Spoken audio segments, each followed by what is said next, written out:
MWM ने धरनों का ऐलान किया। एक जमहूरी हुकूमत में हम पुरअमन धरनों के कभी भी ख़िलाफ़ नहीं हैं, हम इजाज़त देते, लेकिन हमने इनसे कहते रहे।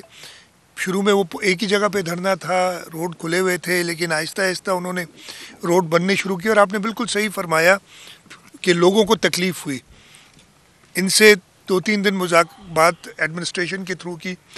कल रात को फिर सईद गनी साहब, मुर्तज़ा वहाब साहब, वकार मेहदी साहब हुकूमत की नुमाइंदगी करते हुए रात देर तक उनसे मुज़ाकरात करते रहे।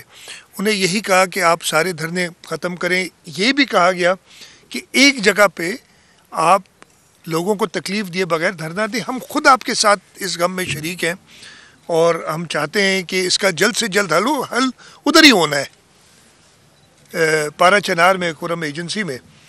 तो लेकिन उन्होंने हाँ ना करते रहे। उन्होंने कहा सुबह तक हम ख़त्म कर देंगे। हमने सुबह तक इंतज़ार किया। टोटल 12 जगह धरने लगे हुए थे रात को।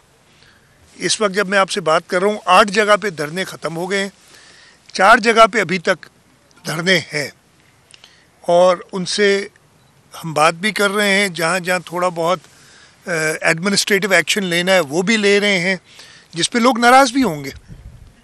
लेकिन हमें एज गवर्नमेंट ये देखना है कि हम लोगों की तकलीफ़, जैसे मैंने कहा कि उस जो उधर वाक़यात हुए हैं, और ये आज के नहीं हैं, 2.5-3 महीने हो गए इस बात को, उसका ये हल नहीं है कि आप और लोगों को तकलीफ़ में डालें। मैं यही दरख्वास्त करता रहा सबसे, जिस पे बहुत एडवर्स किस्म के उनकी तरफ से बातें भी आई। ठीक है, उनका दिल दुखा हुआ है, मैं कभी उनकी ऐसी बात का बुरा नहीं मनाता, लेकिन लोगों को तकलीफ़ हो तो वो हमारी ज़िम्मेदारी हुकूमत की बनती है कि उस तकलीफ़ को दूर करें। इंशाल्लाह बाकी जो 4 जगह अभी कुछ लोग हैं उनको भी हम उनसे बातचीत करके, और जैसे मैंने कहा कुछ एडमिनिस्ट्रेटिव एक्शन की ज़रूरत भी करके वो ख़त्म कर देंगे।